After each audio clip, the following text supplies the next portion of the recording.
Hi అండి. Meal maker curry మీకు మాంసకృత్తులు ఎక్కువ అవసరం అయ్యేటప్పుడు ఇలా మిల్ మేకర్ కర్రీ తీసుకోండి. ఇందులో ఐరన్ కూడా ఎక్కువగా ఉంటుంది. రోటీలోనికి బాగుంటుంది, అన్నంలోనికి బాగుంటుంది. ఏ విధంగా అయినా మీరు వాడుకోవచ్చు. చాలా చాలా హెల్తీ కర్రీ అండి ఇది. మీకు టేస్ట్ కూడా చాలా బాగుంటుంది. మిల్ మేకర్ని ఒక హాఫ్ అన్ అవర్ ముందు తీసుకొని ఇలా నానబెట్టుకోవాలి.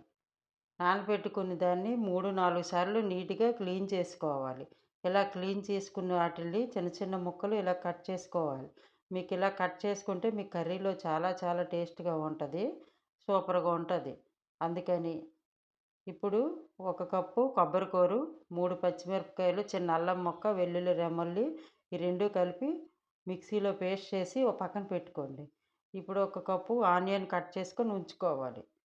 ఇప్పుడు ఇలా మిక్సీలో మనం కొబ్బరి కూరని అంతా కూడా పేస్ట్ చేసుకున్నాం కదా, ఈ కొబ్బరి కూరని ఓ పక్కకి తీసి ఉంచండి, లాస్ట్లో వేయాలి. ఇప్పుడు ఓ ప్యాన్ తీసుకొని 4 స్పూన్లు ఆయిల్ వేసుకుని చెక్క, దాల్చిన చెక్క, లవంగిలు, యాలకులు వేసుకోవాలి. కొంచెం శనగపప్పు, కొంచెం మినపప్పు, కొంచెం ఆవాలు, జీలకర్ర వేసుకొని చిటపట అయ్యే వరకు ఉంచుకోవాలి.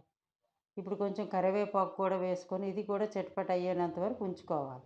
కప్పు ఆనియన్, ఉల్లిపాయలు కూడా వేసుకోవాలి. ఈ ఉల్లిపాయలు దోరగా వేపుకోవాలి.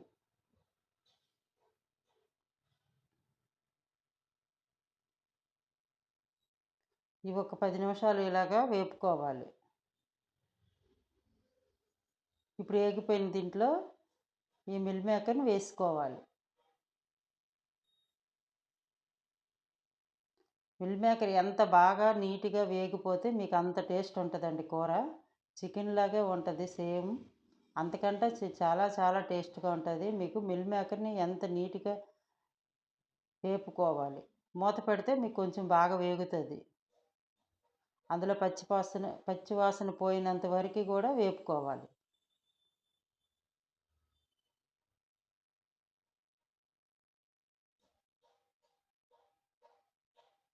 ఇందులోనే టేస్ట్ ఉంటుంది మీకు వేపిన దీంట్లో పెట్టే. ఇప్పుడు రుచికి తగినంత సాల్ట్ వేసుకోవాలి. హాఫ్ స్పూన్ కారం, ఫస్ట్ మనం పచ్చిమిరపకాయలు వేసాం కదా, హాఫ్ స్పూన్ కారం సరిపోద్ది. పావు స్పూన్ పసుపు, మళ్ళీ ఇది లైట్గా కలుపుకోవాలి.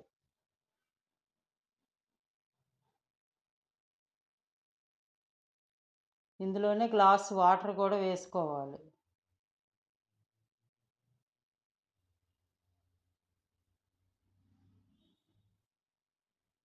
ఇప్పుడు ఒక 10 నిమిషాలు మూత పెట్టండి.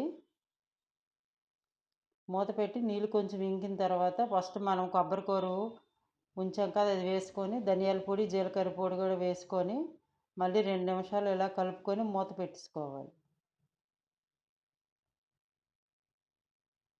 కరివేపాకు కానీ కొత్తిమీర కానీ ఉంటే కొంచెం వేసుకోండి.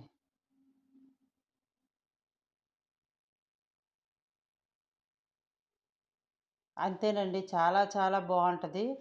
చూసారా దగ్గరికి అయిపోయింది. ఇది నచ్చితే నా ఛానల్ షేర్ చేయండి, నాకు లైక్ కొట్టండి.